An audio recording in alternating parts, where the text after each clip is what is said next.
Ju ftojmë të ndiqni programin Moment Vendimtar me Dr. David Jeremiah. Ky program shpall fjalën e pandryshueshme të Perëndisë tek individët dhe familjet që jetojnë në një botë që ndryshon çdo ditë. Dr. David Jeremiah është themeluesi i shërbesës ndërkombëtare radiofonike dhe televizive Moment Vendimtar. Në 4 dekada të mësimit të fjalës Perëndisë, Dr. Jeremiah ka shkruar shumë libra, ndër më të njohurit janë Çfarë po ndodh në botë, Armagedoni ekonomik që po vjen, Perëndia nuk të ka harruar. Të kuptojmë 66 librat e Biblës. Mësimi i shëndosh biblik është thelbi i shërbesës së Dr. David Jeremiah. Ndaj mos u misni asnjë nga programet e tij. Gati të gjithë i dinë, vargjet e himnit të famshëm të Isaac Wattsit gëzohu bot. Por shumë pak njerëz e kuptojnë se është një him që e këndojnë me idenë e gabuar. Në fakt nuk është një him krishtlindjesh as pak, edhe pse është në 3 parët e himneve të preferuara të gjitha kohërave për krishtlindje. Dëgjojeni pak këto fjalë dhe shikoni nëse e kuptoni se ç'duam të thonë. Gëzohu bot, Zoti po vjen. Bota ta pranoi mbretin e saj. A e pranuam mbretin kur Jezusi lindi në Betlehem? Dhe çdo zemër sot t'i bëje atij vend, dhe qielli e natyra të këndojë gëzim në botë, shpëtimtari mbretëron. Njerëzit le t'i këndojnë. Çdo mal, shkëmb, fush, lum e përrua, jehon me ngazëllim. Gjembat mbi tokë mos u rritshin më, as hidhërim, as faj, po ai do të vi, bekimet do të rrjedhin. Ka thyer mallkimin ai. A ka ndodhur kjo? A ndodhi vërtet? Ai mbretëron me të vërtet dhe hir. Unë nuk mendoj kështu. Ende jo. Ai kombet i drejton. Lavdinë e drejtësisë së tij, dashurisë së tij të mahnitshme. Vetëm përgjatë 1000 vjeçarit, që vjen pas ardhjes së dytë të Krishtit, do të përmbushen me të vërtet fjalët e gëzohu bot. Vetëm gjatë kësaj periudhe ne do të mund t'i këndojmë këto fjalë me një kuptim të vërtet në zemrat tona. Tani në Biblat tona është një vend ku mund t'i hapim dhe të gjejmë pasazhin kryesor për këtë diskutim, dhe është kapitulli 20 i librit të Zbulesës. Zbulesa kapitulli 20. Zbulesa kapitulli 20 na prezanton mbretërimin e lavdishëm të Krishtit në këtë tokë, që njihet si 1000 vjeçari. Tani le të heqim pak misterin nga fjala që përdoret në latinisht millennium. Kjo përbëhet nga 2 fjalë, nga fjala mille që ka kuptimin 1000 dhe fjala annum që ka kuptimin vite. Mille annum, 1000 vjet, pra fjala millennium ka kuptimin 1000 vjet. Dhe pasazhi te Zbulesa në kapitullin 20 është i vetmi vend në Bibël ku shfaqet në fakt kjo fjalë, dhe në këtë pasazh na shfaqet 6 herë të ndryshme. Nëse shohim në Biblat tona, do të vëmë re se në vargun e 2 na thuhet: ai e kapi dragojin, gjarprin e lashtë që është djalli dhe Satani, dhe e lidhi për 1000 vjet, për 1 milenium. Vargu i 3: që të mos i mashtroj më kombet derisa të mbushen 1000 vjet, 1 milenium. Vargu 4: këta u kthyen në jetë, e mbretëruan me Krishtin për 1000 vjet, 1 milenium. Vargu 5: por të vdekurit e tjerë nuk u kthyen në jetë derisa të mbusheshin 1000 vjet, ja ku shfaqet përsëri. Vargu 6: mbi ata vdekja e dytë nuk ka pushtet, por ata do të jenë priftërinj të Perëndisë dhe të Krishtit dhe do të mbretërojnë me të 1 milenium, 1000 vjet, mille annum, 1000 vjet. Vargu 7: dhe kur të kryhen të 1000 vjetët, Satani do të zgjidhet nga burgu i tij. 1000 vjeçari është një periudhë prej 1000 vjetësh, e cila do të ndodhë në të ardhmen, dhe është një temë shumë e rëndësishme që ne duhet ta diskutojmë. Tani më duhet që t'ju them se nuk ka asnjë temë tjetër në profecitë e Biblës që të jetë më debatueshme se sa kjo. Së pari kemi 3 këndvështrime për 1000 vjeçarin. Me numrat romak 3 këndvështrimet e 1000 vjeçarit. Historia e kishës ka parë që të ngrihen 3 pikpamje të ndryshme. Tani mund të mos ju duket e rëndësishme se çfarë mund të mendoj dikush për 1000 vite, por është shumë e rëndësishme sepse ajo që mendon dikush për periudhën e 1000 vjeçarit tregon edhe se si mendon ai person se duhet interpretuar Bibla.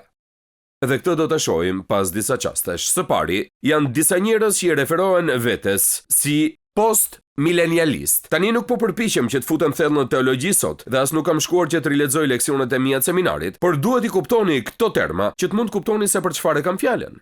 Post-milenializmi, më lejoni t'ju tregoj se ç'kuptim ka do të thotë se ekziston një grup i caktuar njerëzish që besojnë se Jezus Krishti nuk do të kthehet në këtë tokë derisa të kenë kaluar 1000 vitet e mbretërisë dhe ja se si e interpretojnë ata. Kjo është shpikur nga një misionar unitarian që quhet Daniel Whitby në mes të shekullit të 17 dhe na mëson se kisha do ta sjellim 1000 vjeçarin përmes predikimit të Ungjillit.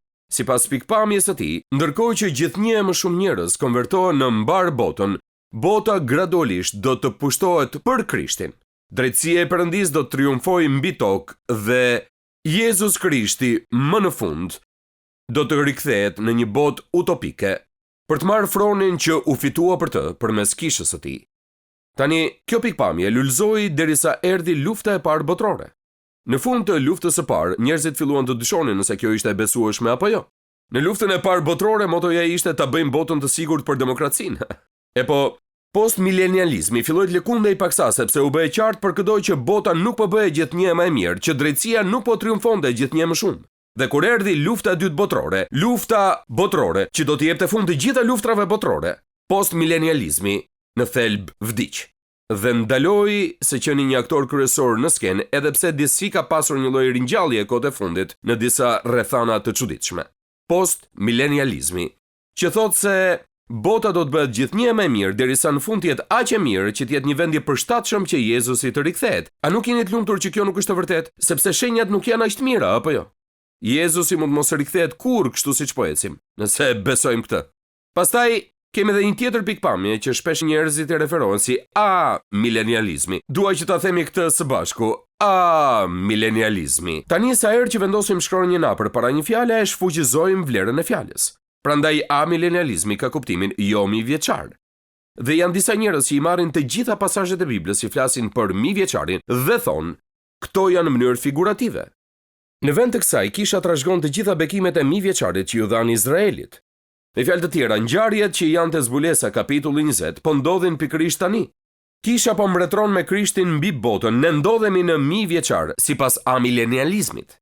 Mirësi, shpresoj që jo. A nuk shpresoni edhe ju kështu? Nëse ky është 1000 vjeçari, çfarë po presim ne me padurim? Unë shpresoj që 1000 vjeçari të jetë shumë herë më mirë se sa është gjendja tani dhe sigurisht kushdo që e studion vërtet shkrimin dhe e merr me kuptimin e drejtë për drejtë do ta kuptojë menjëherë se profecit për paqen, begatin dhe pastërtin, të gjitha këto gjëra nuk po përmbushen sot, madje krejt e kundërta është duke u përmbushur.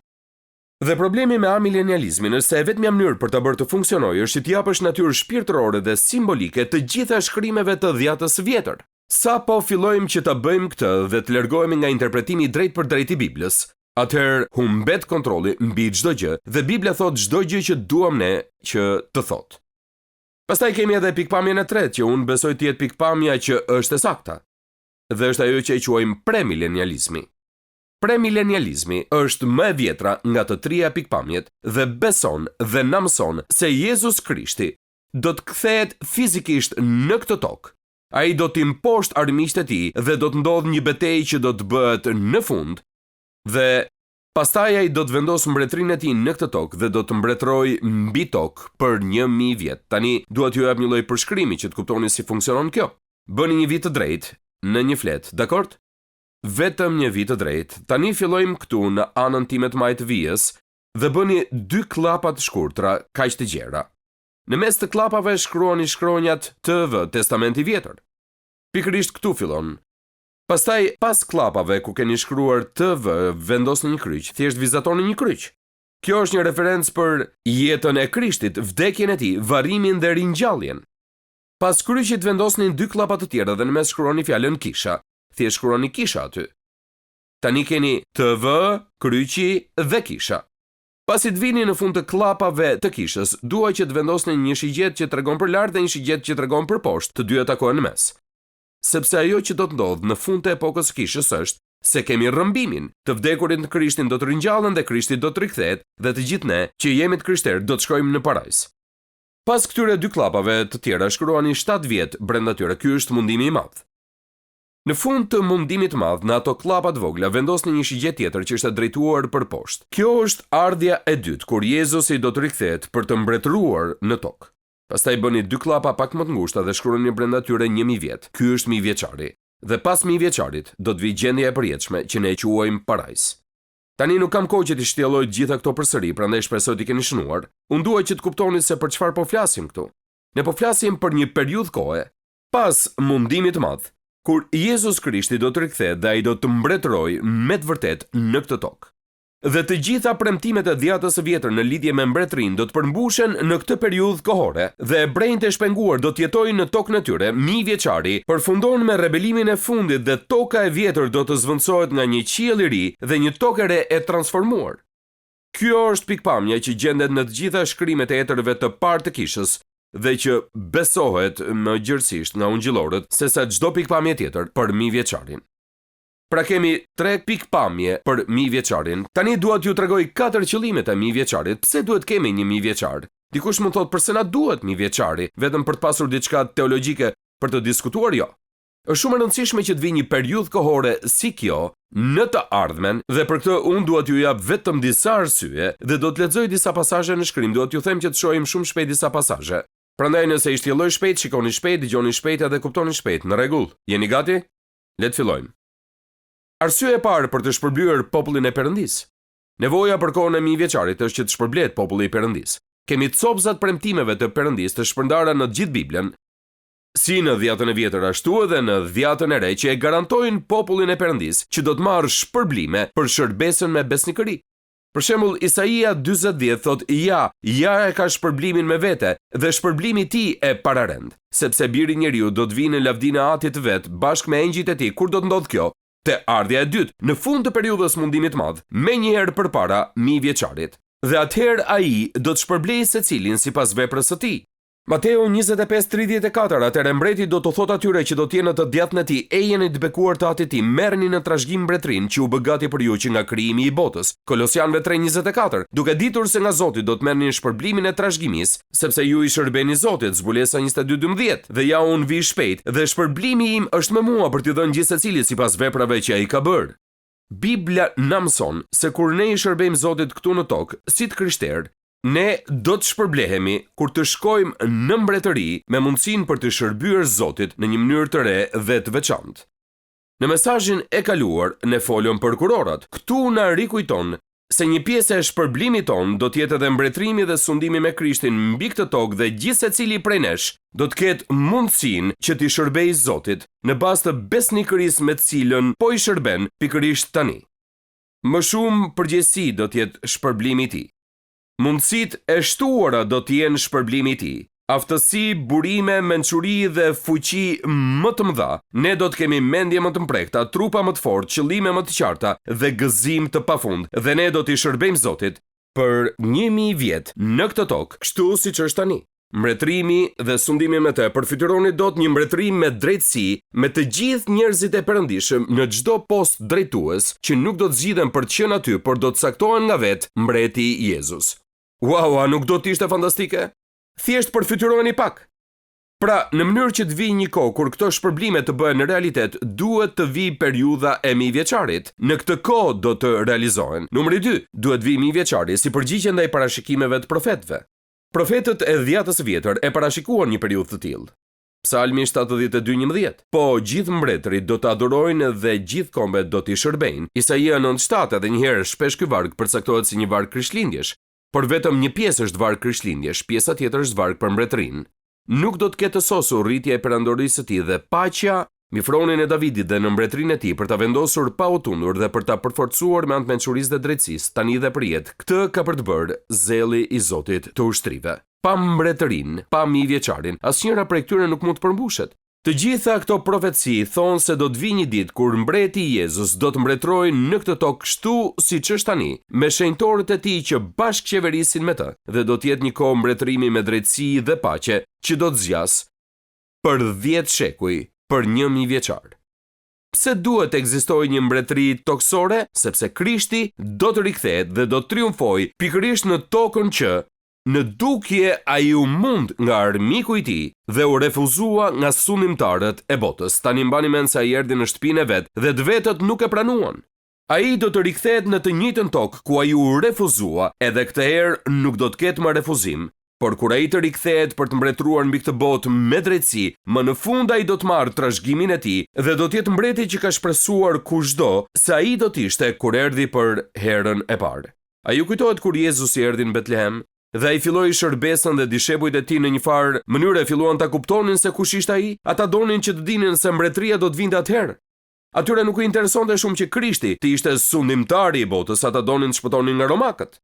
Ata donin që ai të themelonte mbretërinë atëherë, por Jezusi tha jo tani, por një ditë, dhe kjo do të ndodh pikërisht gjatë kësaj periudhe. Prandaj, duhet vi 1000 vjeçari për të shpërblyer popullin e Perëndisë dhe si përgjigje e parashikimeve të profetëve, po them dhe një arsye interesante që është e thjeshtë, si përgjigje për lutjen e dishepujve. A ju kujtohet lutja e dishepujve? Ati ynë që je në qij, u shenjtrofte e mryt, ardh mbretëria jote, u bëft vullneti yt në tokë si në qiell. A ka ndodhur ndonjëherë kjo? A ka ardhur ndonjëherë mbretëria e tij dhe është bërë vullneti i tij në këtë tokë ashtu si në qiell? Ende jo, por do të ndodh. Një ditë kur Jezusi të rikthehet, mbretëria e tij do të vijë dhe vullneti i tij do të bëhet në këtë tokë ashtu siç po bëhet tani në qiell. Kur dishepujt u lutën që mbretëria të vinte, ata mezi po prisnin për një periudhë të tillë për cilën po flasim në këtë takim dhe që quhet 1000 vjeçari. Pra, 1000 vjeçari ishte i nevojshëm për të shpërblyer popullin e Perëndisë dhe si përgjigje për parashikimet e profetëve dhe si përgjigje për lutjen e dishepujve. Dhe së fundmi, mbretëria është e nevojshme dhe për këtë duhet të më dëgjoni me kujdes sepse nuk dua që t'ju shpëtoj. Është e nevojshme për të ritheksuar shturjen e njeriut dhe nevojën e vdekjes së Krishtit. Më lejoni t'ju tregoj ç'kuptim ka.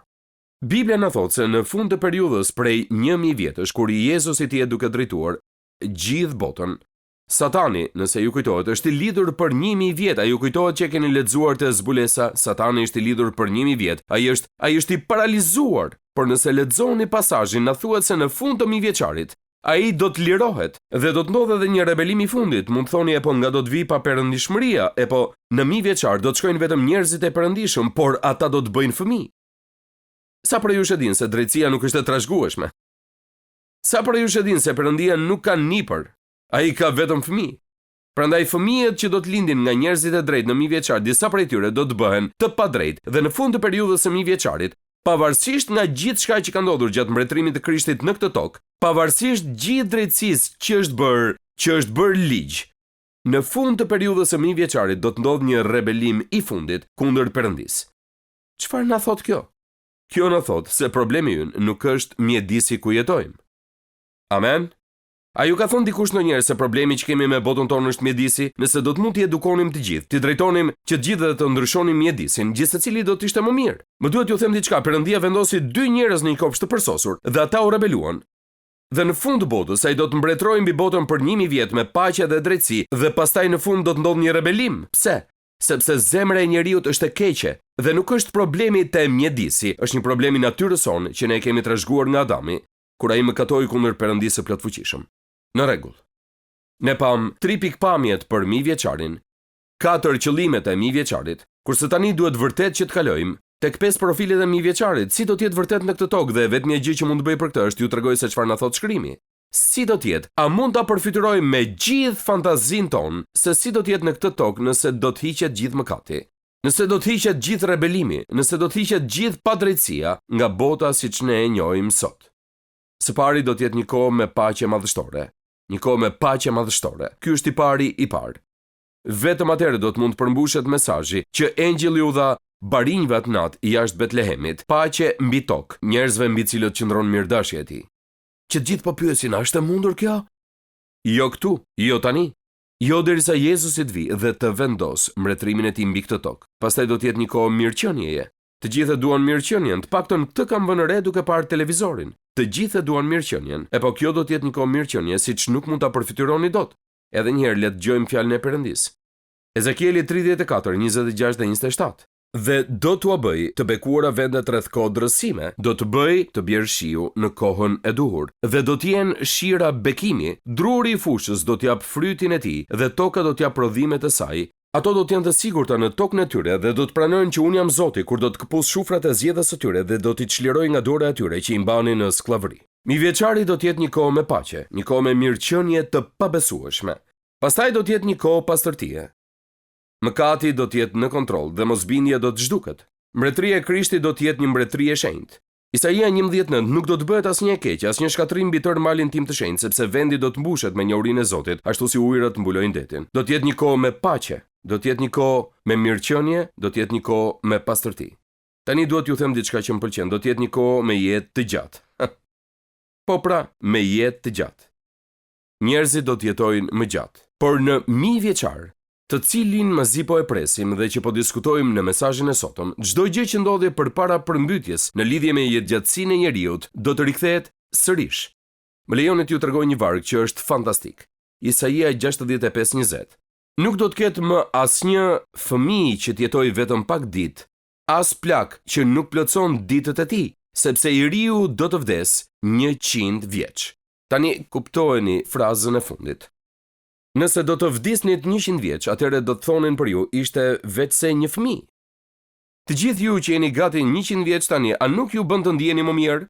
Një ditë kam për t'u quajtur sërish fëmijë. Unë do të mund të jetoj 100 vjeç, dhe njerëzit do të jetojnë nga 700-800 vjet, një pjesë e tyre do të jetojnë gjatë pjesës më të madhe të mijëvjeçarit, në mbretërimin e Krishtit, jetë të gjata. Dhe së fundmi do të jetë një kohë me gëzim personal. Mijëvjeçari do të jetë një epokë e hareshme me lumturi, kënaqësi dhe gëzim. Do të jetë përgjigje për lutjen plot dhimbjet e brenjve dhe shpresa e zemrës së shumë njerëzve që përfaqësohen sot këtu. Edhe një herë do të shohim një mori pasazhesh nga shkrimi. A jeni gati për këto? Burime nga fjala e Perëndisë që na vijnë nga dhjata e vjetër. Dëgjoni pa këtë. Isaia 9:3. Ti e ke rritur kombin, ke shtuar gëzimin e tyre. Ata gëzohen para teje ashtu si gëzohet dikush në korrje dhe ashtu si gëzohet kur ndahet plaçka e luftës. Isaia 12:3. Ju do të merrni me gëzim ujin nga burimet e shpëtimit. Isaia 14:7. Mbardheu pushoni qet, njerëzit shpërthejnë në britma gëzimi. Isaia 25:8 dhe 9 do të shkatrojë për gjithë një vdekjen. Zoti do t'i thaj lotot nga çdo fytyrë, do të heqë nga tërë dheu turpin e popullit të tij, sepse Zoti ka folur. Isaia 30:29. Atëherë do t'ja merrni një këngë, si natën kur kremtoni një fest, dhe do të keni gëzim në zemër ashtu si ai që shkon me zërin e fyllit. Nga shumë pasazhe në dhjetën e vjetër, prej cilave ju tregova vetëm disa, na krijohet përshtypja se periudha e mijëvjeçarit është çdo gjë që kemi dëgjuar gjithmonë se do të jetë, edhe nëse nuk e njohim Biblën. Do të jetë një kohë plot me gëzim, mirëqenie dhe pastërti të madhe, dhe një kohë me paqe dhe jetë të gjatë. Dhe mbreti Jezus do të mbretëroj dhe sundoj mbi fronin e Davidit që do të jetë në qytetin e Jeruzalemit. Dhe nga qyteti i Jeruzalemit do të rrjedh kjo mbretëri e mrekullueshme paqe mbi të gjithë botën, siç e njohim sot. A e përfityroni dot? Wow! A ju kujtohet një reklam? Më duket se ka qenë një reklam për një filtr vaji, kur një burr doli në ekran dhe tha: "Mund të më paguani tani?" Ose mund të më paguani më vonë, dhe pastaj shfaqet një motor që po prishej, për shkak se ai nuk ishte siguruar që vajti ishte i pastër. Ai tha: "Mund të më paguani tani? Ose mund të më paguani më vonë, thuajeni. Mund të më paguani tani, ose mund të më paguani më vonë." E po dua t'ju tregoj diçka. Perëndia i plotfuqishëm ka krijuar një program si ky. A e dini se çfarë na thuhet te Filipianëve kapitulli 2? Le ta shohim pak në ekran për një çast. Filipianëve 2:10 dhe 11. Ja se çfarë na thot. Le ta lexojmë së bashku me zë të lartë. Që në emër të Jezusit të përkulet çdo gjuhë i krijesave ose gjërave qiellore, toksore dhe nëntoksore, dhe çdo gjuhë të rrëfej se Jezus Krishti është Zot, për lavdi të Perëndisë. Çfarë na tregon kjo? Na tregon se një ditë në mbretëri dhe përpara fronit të bardhë të gjykimit, Bibla thot se çdo gjuhë, se çdo njeri në këtë planet do të ulet në gjunjë përpara Perëndisë dhe do të thot për herë të fundit dhe pa ndonjë shpresë për të ardhmen: Ti je Zot, ti je mbreti dhe ti je i denj. Ti je ai që thoshte çdo kush se ishe kur shkoja në kishën apo shërbesën e zonës time, kur isha ende në tokë. Ti je saktësisht ata që ata thoshin se ishe. Por në atë kohë do të jetë shumë vonë. Kur të mbërrini në këtë vend, në projektin profetik, nuk do të ketë më shpresë, nuk mund të bëheni më të krishterë. Mundësia ka ikur tashmë, tani dhe këtu është mundësia. Paguaj tani ose më paguaj më vonë. Jezusi thot, një ditë të gjithë do të përkulen. Nuk do të keni mundësinë të zgjidhni nëse do të përuleni apo jo përpara Zotit. Këtë ose do ta bëni tani me vullnet, me bindje dhe me përulësi të plot. Ose një ditë ju do të përuleni përpara Tij dhe do të pranoni se Ai është mbret. Sa herë më mirë do të ishte për të gjithë ne, nëse do të ishte e vërtet që të gjithë të thoshim, Zot Perëndi, unë besoj se kush je Ti. Unë besoj se biri yt Jezusi është shpëtimtari i botës. Unë të pranoj si shpëtimtarin tim, unë përulem përpara Teje si Zoti im. Unë të pranoj në zemrën time, unë ulem në gjunjë përpara Teje, Zoti Jezus.